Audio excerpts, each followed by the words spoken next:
All right, so this is AP Calc AB MCQ practice quiz number 6. So we have 10 problems and it's 30 minutes for this because it is calculator active.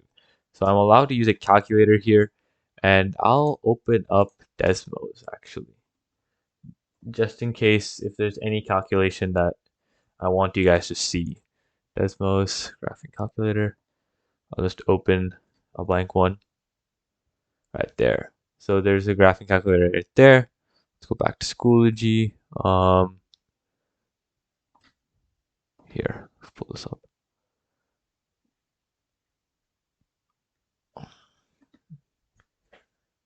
All right, practice quiz number 6, Desmos. Here, let me just close all these other tabs. Control W. There we go. All right, let's get started. I have my calculator right here. I have Desmos right here, and I have the pen working right here. Let's get started. 3, 2, 1, go. 1. Okay, we have this problem right here. Let h prime equal this function 1/2 x cosine 1/5 x cubed. Okay, this determine h of 0 given h of phi is equal to that. Okay, so we know, okay, fundamental theorem of calculus. The integral of a to b of h prime of x dx is equal to h of b minus h of a. Right, and I don't want to explain this too much. I mean, you can take the integral of this, right, which is h of x, and then the limits of integrands are from a to b, right? So then now you just plug in h of b minus h of a. So then now, this integral, if we plug this in, so if we have 0 to 5 of, we can be very strategic here. We can say 0 and 5, and the reason why I do that is because then now we can say it's h of 5 minus h of 0, right? So we can figure out h of 0 because we're given h of 5 as 345.678. And then we can figure out this value by plugging it into the calculator, and then we can just do some math to figure out h of 0. So it is 0. Here, let me just drop my mic. So integral from 0 to 5 of this function right here. So 1/2 x cosine x. Cosine, actually no, it's cosine of, that is a weird cosine. But okay. 1/5 x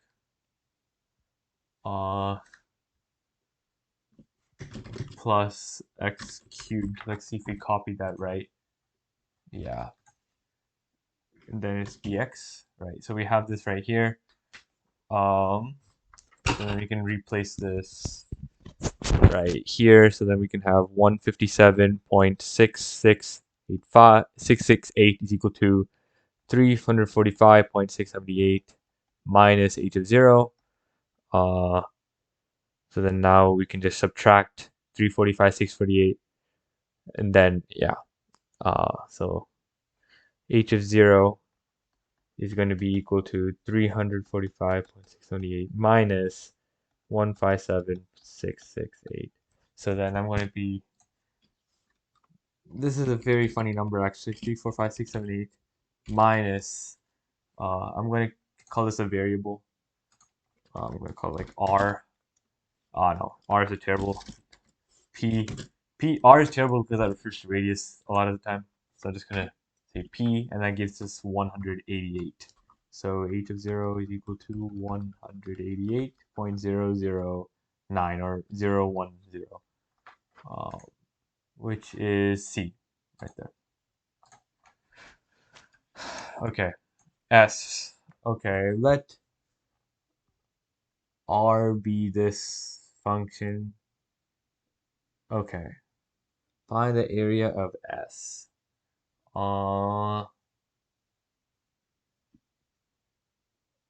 Okay. I'm thinking like, okay, the area of the triangle, right? So we have area of the triangle minus R is equal to S, right? So my idea is actually just to find r and then take the triangle and then subtract by x. Yeah, triangle minus r is equal to s. So r, let's set this up. The area. So there's just over here. There's this intersection point at. If you look very closely at this table right here, it's x equals 4.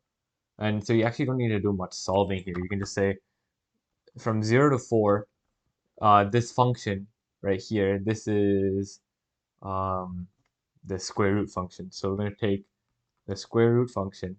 So it's a 0 to 4 dx. And then from here, from 4 to 8, I think. Yeah, 4 to 8. That is this function, the g of x function. So this is the area. So from 0 to 4, it's the area of f, right? You can agree? You can agree. This is the area of f. And then from 4 to 8, that's just the area of g right here. So then we're just adding f from 0 to 4 and g from 4 to 8, and that gives us r. So then now the triangle, here, actually just let's just calculate r. So it's integral from 0 to 4 of square root of x dx plus the integral from 4 to 8 of negative half x, come on, x plus 4 dx, and you get this right there. So that's 9.3223. If you convert that, that's just 9 and 1/3, which is 28/3 right there. Now the triangle, if we go over here, this triangle is equal to, I'm just going to draw this, it's 8 units long, and then the height is, I'm assuming that's 4. Yeah, that's 4. So then this triangle would be equal to half times 4 times 8. Half times base times height is the area of the triangle, which gives us 16. So then now S is just equal to this triangle minus R. The triangle is 16, this big triangle S and R, minus R, which is 28/3, and that gives us S. 16 is 48/3. So then 48/3 minus 28/3 is 20/3. So S is equal to 20/3, which is the second option right here. How are we doing on time? Okay, I need to go a bit faster. Region bounded by the curves. F of x is equal to 1 minus 1. Then g of x is equal to x minus 2 squared minus 4. It's the base of a solid. That's, so they all go from 0. Okay, actually this is not that bad. So yeah, so volumes, right? So like let's say you have like this f of x and then you have like this g of x, right? So then basically what it is it has a cross section of f of x minus g of x, right? And then that would be like a slit or like an area or per se. And then now let's say you expanded this 3D. So I'm just gonna expand this 3D. And you have the height of x, right? So then now integrals are like just dx. You're just taking these tiny slits, right? And you're just adding. It's like an infinite amount of Riemann sums. You're just adding a bunch of these tiny slits together, and that gives you an area, right? But now if you multiply by this height x, right? Now you have a bunch of squares that you just stack on top of each other, or rectangles that you stack on top of each other, and you create a volume. So here, f of x minus g of x, that provides you the um, f of x minus g of x gives you the slit, and then the height, right, is x. So then this gives you like the rectangular cross section, and then you just take the integral of that, and then you add all those rectangles together, and you get a volume. So then that is just b. There's no other explanation needed for this. Okay, we need to move on quicker. Okay.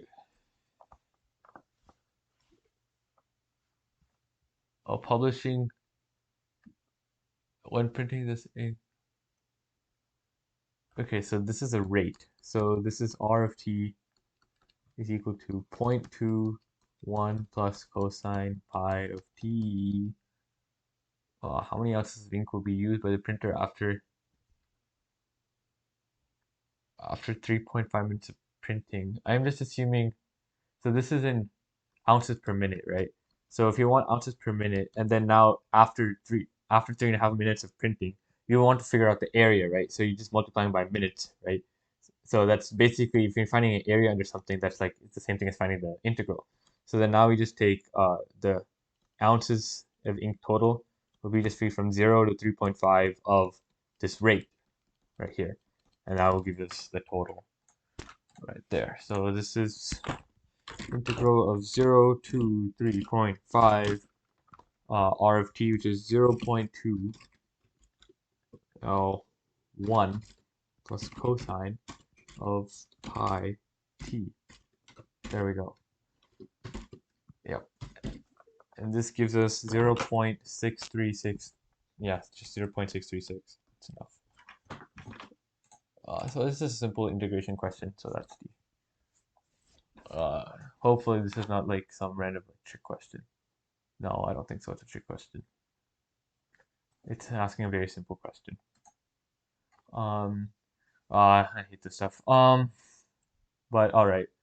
The graph of f prime, the derivative of f is given because it's two line segments in a quarter circle. Oh, huh. That is weird. That is a weird looking quarter circle. But I'll take it. Wait, what? 2, 0. Okay, I guess that. Oh, I see it. I see it. I see it. Okay, it's from 3 to 5. That's the quarter circle. So, okay, again, if you're like, okay, they give you f of 1 is equal to 3. What is f of 5, right? Then what they're trying to do is they're hinting you need to get the definite integral from 1 to 5 of the derivative, which is f prime. So this will give you the area under the derivative curve, which is just the normal curve. So then this will just equal, right? If you take the antiderivative, that's just f of x of 5 and 1, right? So then that would just be f of 5 minus f of 1, right? But now you can evaluate this integral right here. So from 1 to 5, right? So from 1, let's just go from 1. So 1 to 2, right? That's just an area of, yeah, let me just say 1 to 5 of f prime dx. How do we do in that time? Okay, we're doing great on time. Okay, I'm just going to add up the areas together. So from 1 to 2, the area is this 1 times -3. So it's going to be -3 plus from 2 to 3, we see that it's 1/2 time. It's a triangle from 2 to 3, so it's 1. The base is 1 and the height is 2. So then therefore we can say that, yeah, we can just leave it there. And then from 3 to 5, it's a quarter circle. So the radius is 2, so the full circle would be pi r squared, which is 2 squared. But it's a quarter circle, so then you just divide by 4. So then now if you add all this together, it's -3 plus 1 plus pi, right? This is just 4, and then this all goes together, that's pi. So that's just -2 plus pi. So then this is also equal to f of 5 minus f of 1 because of fundamental theorem of calculus. So then this is the integral from 1 to 5 right here, -2 plus pi, and that's equal to f of 5 minus f of 1. F of 5, or f of 1 is equal to 3, so then you just add 3 to both sides, so f of 5 is just 1 plus pi. So that's D. Oh yeah, fun. More of this stuff. 6. The values of the area bounded by the curve h prime, the derivative of h, and the x-axis on the interval a to k are shown. Fine. Given h of c is 14, find the maximum of h of x. Okay, so now we're trying to find the max value, the greatest value h of x can be. Greatest, right? So we know that an integral of h, so an integral of h prime, right? So a to b of h prime of x, right? That's just the area under the derivative, which is just the normal curve. And then that just gives you the change in the normal curve, right? So what we're trying to do is we're trying to find the maximum possible change. So here from a to b, right? from B, we're adding 2 to this. So then at B, then h of B, h of B would be 16. Because, oh, sorry, my bad. H of C is 14. Okay. Oh, this is a trick question. I can see because the integral, right, from B to C of H prime is equal to negative 12 because that's what it is, the area from B to C, right? But then this is equal to H of C minus H of B, right? H of B. So if this was, H of C was 14, right? In order for this to be negative 12, H of B has to be 26. And that's the maximum value that we already have here. So we know for sure that this has to be the maximum. This is kind of a trick question. I'll come back to this later if we have time. Kind of running out of time here. But basically, it's like, okay, the area from B to C is negative 12. That's H of C minus H of B, right? Because of fundamental theorem of calculus, just H integral, you take the integral, and then you put C, and then B, H of C minus H of B. Well, H of C is 14, and then H of B, we don't know for sure, right? And then you just add, yeah, so then 14 minus what equals negative 12? It's 26. And that's the maximum value that we get. So yeah, it has to be D. And it's multiple choice, so we can take advantage of that as well. Let me zoom back in because I keep zooming in and out. It's annoying. 7. The graph of this is showing which statement correctly describes the interval from negative 2.5 to 4. Negative 2.5 to, oh no, sorry, just 2.5 to 4. Okay, so from 2.5 to 4, uh, I'm looking at here and I see this kinky point and kinky point. They are basically not differentiable because if you look over here, like the slope of one side is like negative and the slope of the other side is positive. So there's not like a single slope there. In order for it to be like have a slope, a tangent line, you have to have just only one like tangent line slope, right over here. Right here you just have one slope that goes through there. Here you have like two. You can't really choose one. So then therefore it's not differentiable.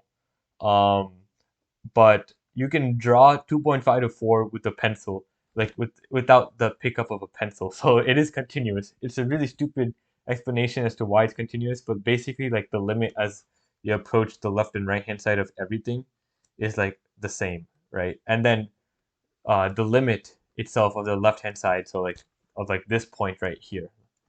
Let's go this point right here. The limit from the left hand side and the right hand side is the same, and it is defined at that same point. The limit and the function exist in the same place. So for all of those points from 2.5 to 4. And therefore it is continuous but not differentiable. So that's just a fact question. No need for a calculator there. 8. Let this okay. Wow, we're smooth, we're cruising this time. I'm always like behind first, and then after a little while, then I just speed up. I don't know why, but here we go. Oh, average height. Beautiful. So on the interval 0 to 2 pi, what is the average height of a function? And first, if you really just think about it, it's like oh, it's actually, yeah. So if you think about it, right, what you want to do is average height of the function, right? You want to get all of these heights together because average, think about an average, right? An average is just the sum over like the interval, right? So it's like if you have an average weight of like a bunch of different people, you take the weights of each individual person, you add them together, and then you divide it by the total number of people, right? So similarly, the average height of the function, you just take the heights of all these functions together, you add them up, right? And what happens when you add up all those heights together, right? It's just an integral, right? It's just an integral from a to b. And then what you do is you just take this entire interval and you just divide by that interval. So here, this comes this formula 1 over b minus a of a to b. I'm just going to say this average height of a to b of f of x is the average height or average value, which is not the same as average rate. Average rate, remember, is just this is a secant line. So it's just f of b my f of a over b minus a. That's just a secant line. That's average rate. But that's not what we're doing here in this scenario. So over here, if you can just use this formula, or you can just understand you're just taking the heights, you're adding them all together, and you're dividing it by the length. So honestly, you can just, this formula can be kind of confusing. You can just say divided by b over a, right? So it's just a sum over the interval.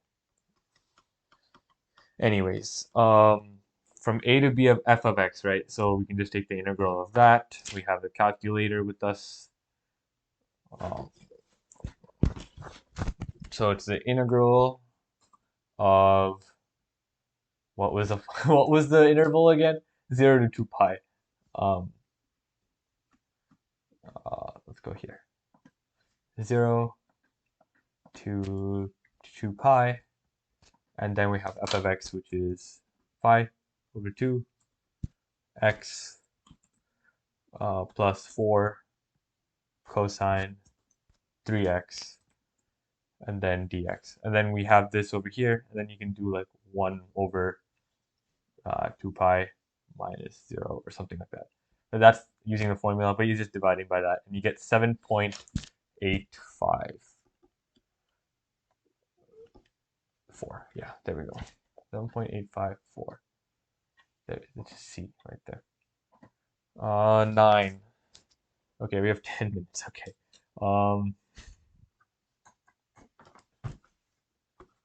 9. Okay, that. The average, okay, the table above has functions x. Okay. Oh, okay, I remember this type of question. What is it? Has 2 critical points. Okay, so basically, if you're to graph this, right? Whenever you have a table or something, just graph it. You know, it's just, that's just my first instinct, right? So 20, 24, 24.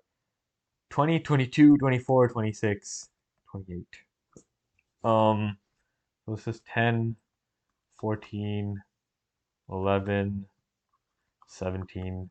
You know, it doesn't have to be a perfect graph either. You know, it just has to get the point across. So 20, 14, 24, 11, 26, 17, and 28, 15. Oh, so it jumps up, down, up, down. See if, okay, let's just say this was continuous, right? Let's just say it was continuous. So if h of x has exactly 2 critical points on this interval, which is the following must be true. Well, how many critical points are there? Critical points are, I just remember critical points is f prime, or like h prime in this case, is equal to 0 or undefined, right? So here, like, we have 1 derivative, 2 derivatives, 3 derivatives. So if it was continuous, right, and it has to go through all these points, you're going to have 3 critical points. So that means it can't be continuous. Otherwise, it's, what is it? Yeah. It's just going to be, yeah, so it can't necessarily be, okay, it has 2 critical points. H of x is equal to 12.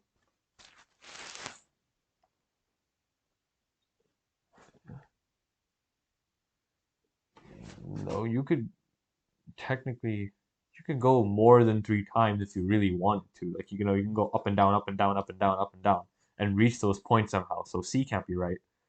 2 points of inflection. Okay, so we need to draw a graph where, okay, how much time do we have left? Okay, we have time. One discontinuity.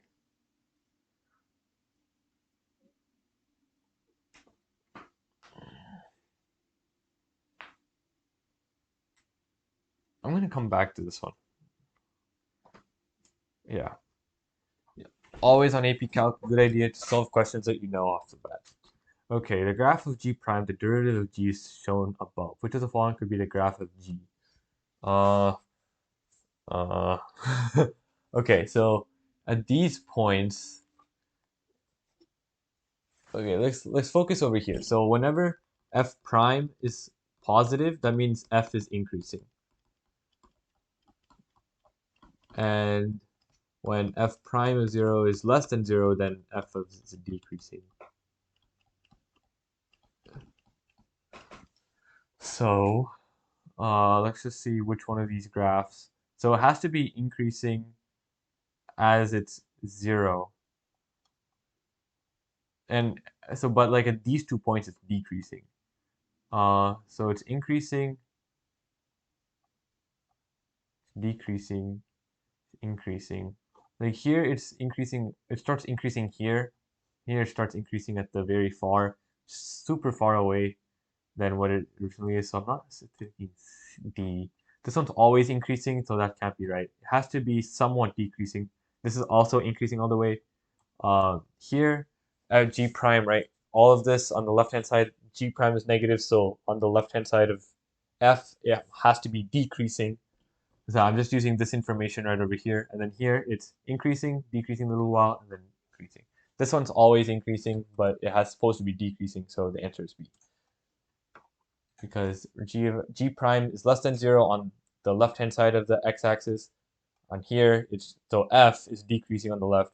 Here it's increasing, decreasing, and increasing. Here, sorry, it's greater than 0, less than 0, greater than 0. Here it's increasing, decreasing, increasing. There we go. So that's the reasoning. Sure, let's go 9. 2 points. Okay. H prime is 0 is exactly 2 times on the interval. Um,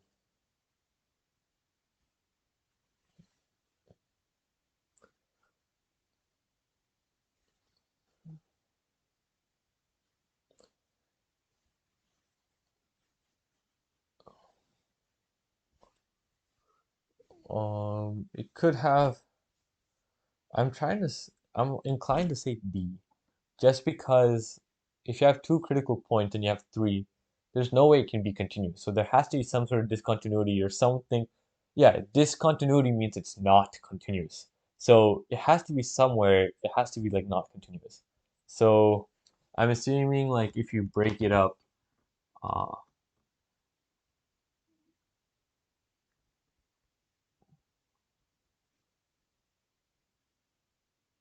uh, okay, how would you do this though? Um, I don't want to. Oh, this is the great.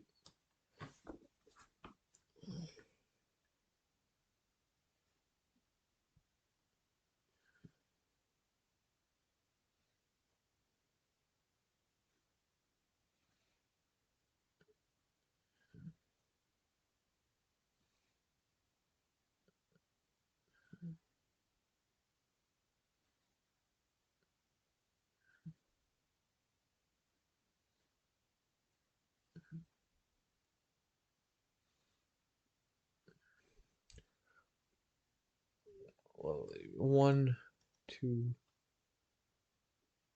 Minus each of x is equal to 12. Exactly 3 times. I mean, it's not exactly 3 times because you really, realistically, you can like go whatever you want. Or maybe.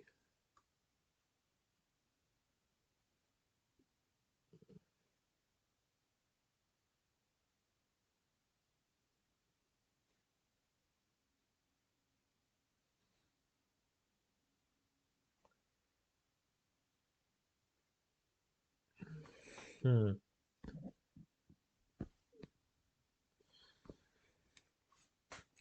Okay, I'm confused over the fact where if this point is called a critical point, or like this point right here is called it. I assume not.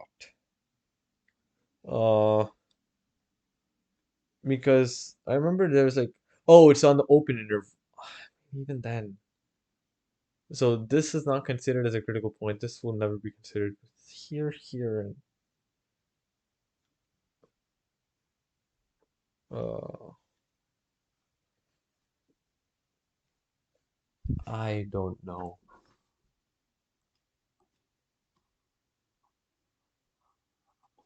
I'm assuming it's just continuity. I think it's continuity. I don't think so. Anything else doesn't make sense. It's like something else. Yeah, I'm just gonna go with D. don't know what else go there.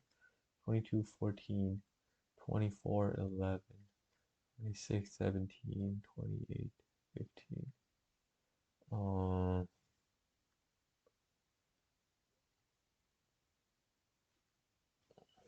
Yeah,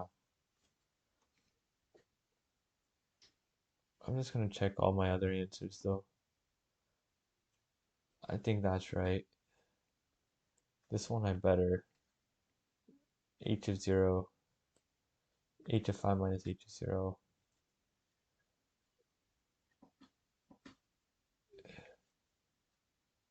Yeah, okay, makes sense. Yeah, this one I'm confident in. This one was just a simple, equation thing. -3, -2 plus pi. Yeah, 1 plus pi. Yeah, this one's a trick one, but yeah, I think a lot of people can fall for that one. This one is the fact. This one, yeah, I just did this. Yep, and yeah. All right, I think it's ready to submit. I'm just gonna let the time run. Yeah, it's cool. All right. Hey, let's go. So I got all of them right. This one, which one? This one, don't really know necessarily how to explain it. I just know if it was continuous, then it had three. So then it had to be not continuous in order to have like something that's not three, so like to have two.